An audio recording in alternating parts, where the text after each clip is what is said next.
जाना सार न जाना तेरी, सब ते वड्डा सतगुरु नानक जिन कल राखी मेरी। प्यारी संगत जी, वाहिगुरु जी का खालसा, वाहिगुरु जी की फतेह। अज 19 दसंबर दिन शनिचरवार 2020 ਵਿੱਚ ਅਸੀਂ ਗੁਰੂ ਤੇਗ ਬਹਾਦਰ जी का शहीदी पर्व मना रहे हैं। उन्होंने गुरु हरगोबिंद जी को ये कहा कि आप अब जो है बाबा बकाले चले जाओ और वहाँ पर भक्ति करो और वहीं रहो। तो बाबा बकाले चले गए और वहाँ पे भक्ति करने लगे। और वही जब हरकिशन जी ने 8वें गुरु जो सिखों थे, उन हरकिशन जी ने जैसे ही अपना ज्योति जो समाए तो उन्होंने बोला कि अगला गुरु बाबा बकाले। यहाँ तक आपको मैंने ये उनका इतिहास बताया, जो कि असम और ढाका से होते हुए फिर गुरु तेग बहादुर जी पटना आए। पटना से परिवार को मिले और परिवार से मिलके भी उन्होंने जल्दी ही ये संदेश दे दिया कि आप अनंतपुर साहब आइए।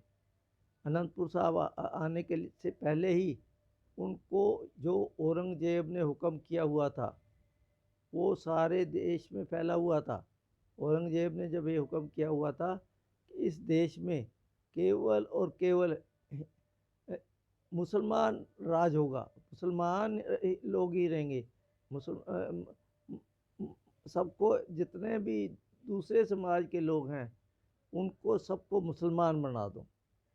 और इस चक्कर में उसने निर्दयता से जो लोगों को, उसके नवाब जो थे, जो बने हुए थे और जगह जगह के सूबेदार नवाब बने हुए थे, उन्होंने ये क्रूरता दिखानी शुरू कर दी। जो आदमी, और ये भी कहा गया, इतिहास कहता है कि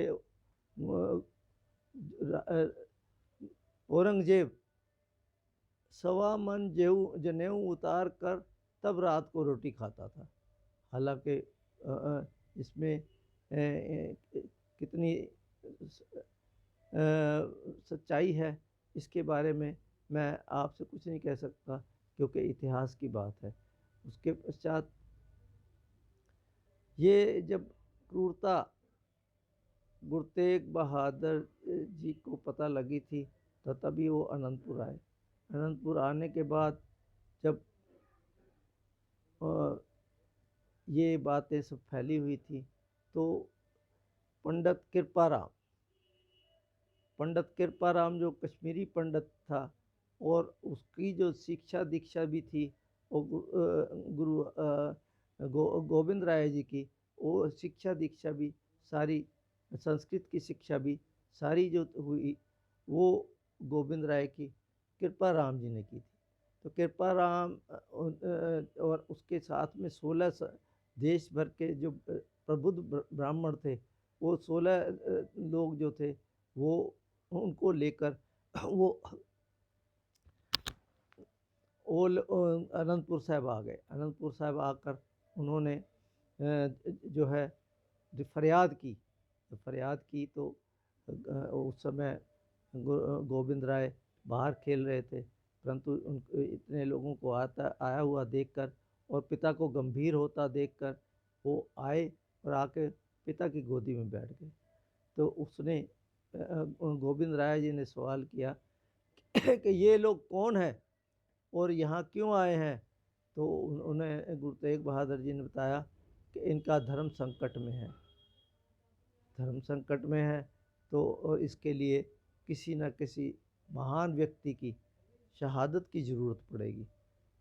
तो गोविंद राय जी बोले, पिताजी आपसे बड़ा महान व्यक्ति और कौन हो सकता है, तो आप इनके धर्म की रक्षा करिए। तो ये बात सुनकर गुरु तेग बहादुर जी फिर सोचने लगे। तो जब सोचने लगे तो फिर गोविंद राय जी ने सवाल किया, पिताजी अब क्या सोच रहे हैं। तो उन्होंने कहा कि मैं सोच रहा हूँ कि अभी आप बहुत छोटे हो, परंतु कैसे आगे तुम इतने जालिम राजा बैठा है, तो कैसे निभाओगे।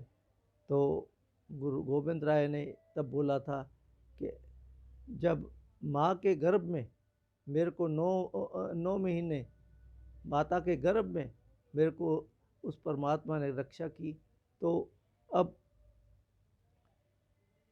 अब क्यों रक्षा नहीं करेगा। तो उन्होंने इस बात को देखकर गुरु तेग बहादुर जी को हौसला हो गया कि मेरा बेटा जो है साहसी है और ये इस काम को कर लेगा। वहाँ से गुरु तेग बहादुर जी अपने 5 सेवकों को लेकर, शिष्यों को लेकर और चल पड़े।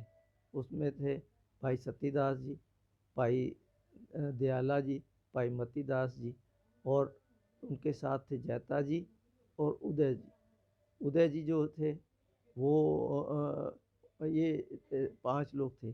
जब ये आप आगरा पहुँचे तो तब तक ये अफ़वाह सारे देश में फैल चुकी थी कि गुरु तेग बहादुर जी को पकड़ कर लाया जाए और उनको जेल में बंद किया जाए, और उनको औरंगज़ेब उनसे मिलना चाहता है, उनके पास उनके सामने पेश किया जाए।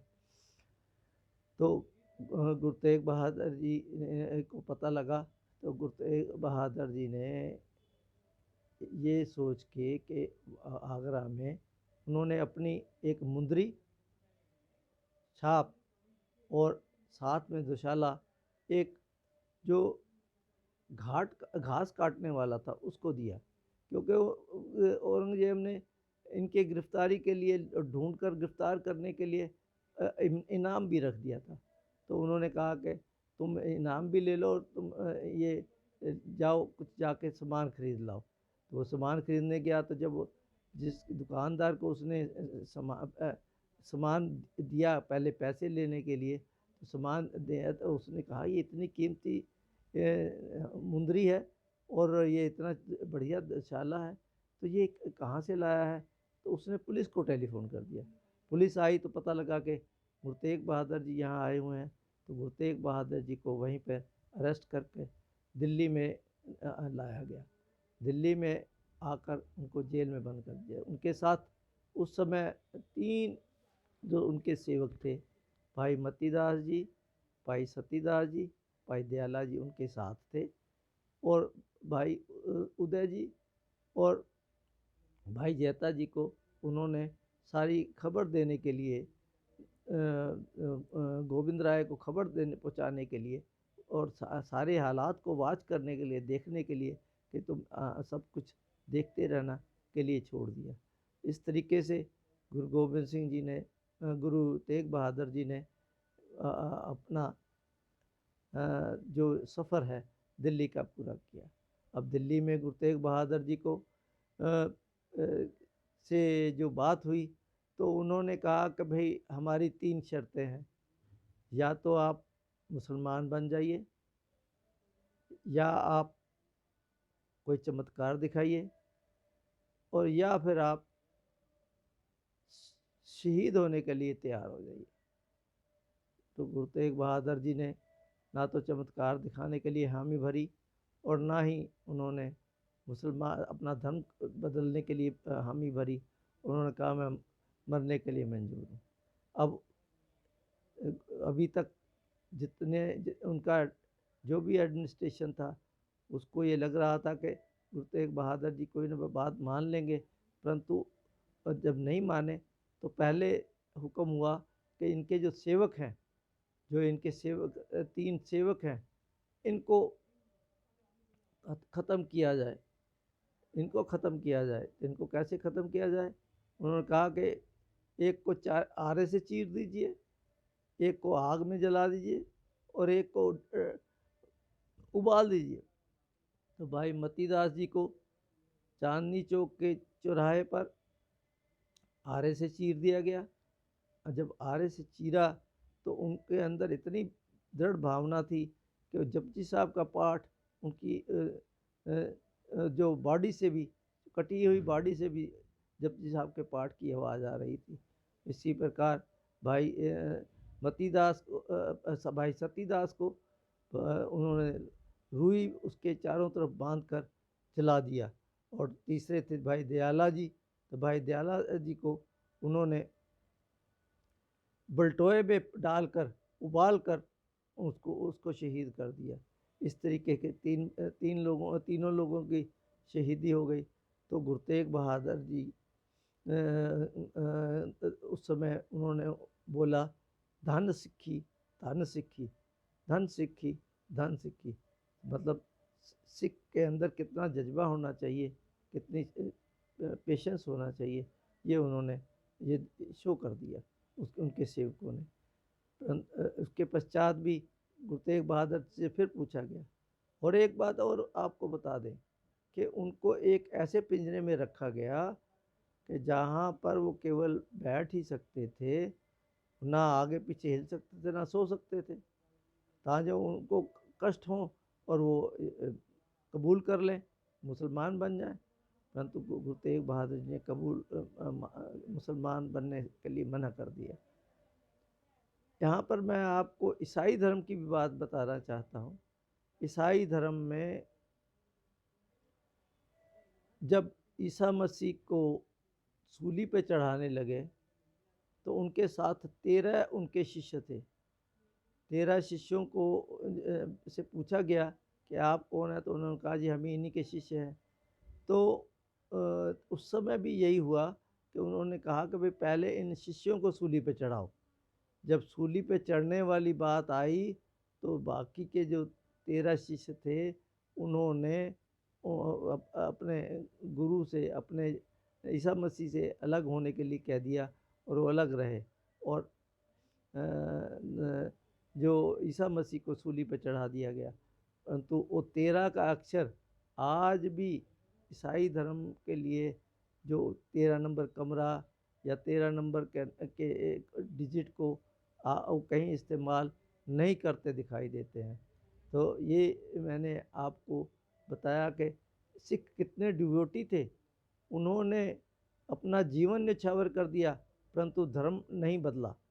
तो ये एक बात आपको बताने की थी। फिर आप जब चांदनी चौक में फतवा तो जारी हो ही चुका था, चांदनी चौक में चौराहे पर बैठाकर उनको शहीद करना था। तो जो जल्लाद आया, जल्लाद ने कहा कि भी मेरे तो पिता का भी यही काम था और मेरा भी यही काम है, और मुझे तो देखिए इस आप को शहीद करने में पैसे मिलते हैं, तो इसलिए मैं तो आपसे कोई मुरवत नहीं करूँगा। तो उन्होंने कहा कि भी मेरे को मुरवत नहीं चाहिए, परंतु बस एक काम करना, मैं जपजी साहब का पहले पाठ करूँगा। जपजी साहब का पाठ जैसे ही मेरा ख़त्म होता है तो आप मैं सिर झुकाऊँगा तो आप मेरी गर्दन काट लेना। तो उन्होंने ऐसा ही किया। जब जल्लाद ने जैसे ही जपजी साहब का पाठ ख़त्म हुआ उन्होंने सिर झुकाया और शीश काट दिया गया। शीश काटा तो भाई जैता जी उस शीश को लेकर और घोड़े पे सवार होकर चल दिए, और तांजो किसी को पता न लगे।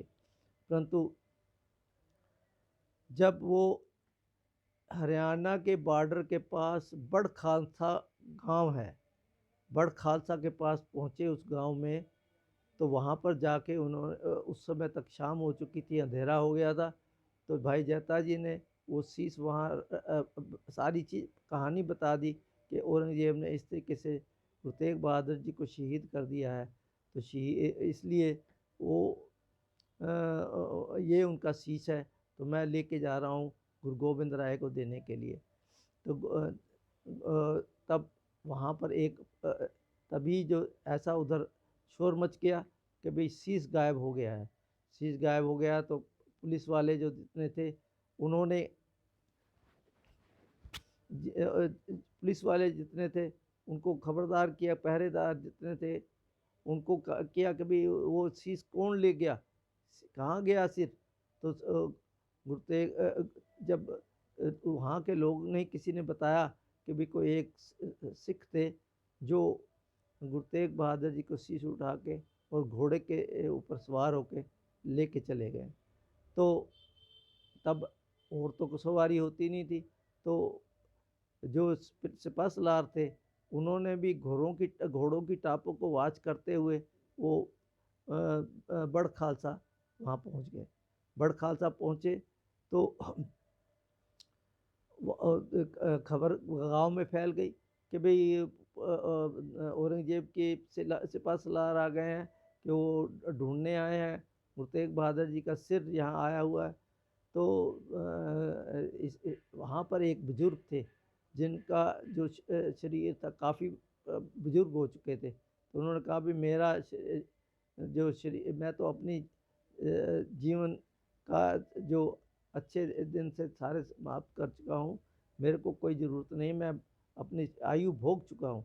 तो आप ऐसा करिए कि मेरा शीश काट कर इन सिपाहियों को दे दीजिए, ताकि गुरु तेग बहादुर का शीश बचाया जा सके। तो ऐसा ही हुआ उनका शीश काट कर वहाँ से बड़ खालसा से, और वो शीश काट कर वो दे दिया गया उन सिपाहियों को। सिपाही लेकर जब पहुँचे तो उन्होंने कहा कि ये तो गुरु तेग बहादुर जी का शीश ही नहीं है। तो जब ये उनको ये हुआ तो तब तक जो भाई जाता जी वहाँ से आगे निकल चुके थे पंजाब की तरफ। तो ये स्थान आज भी हरियाणा के बॉर्डर से सिद्धू बॉर्डर से तकरीबन 3 किलोमीटर आगे बाएं हाथ पर एक गुरुद्वारा बना हुआ है बड़ खालसा जी के नाम से। और ये उनके इतिहास में भी, हरियाणा की जो इतिहास है, उस हरियाणा के जो इतिहास है उनकी किताब में भी इनका नाम आया हुआ है। यहाँ उधर क्या हुआ कि लखी शाह वणजारा जो कि एक व्यापारी था, और वो जिसने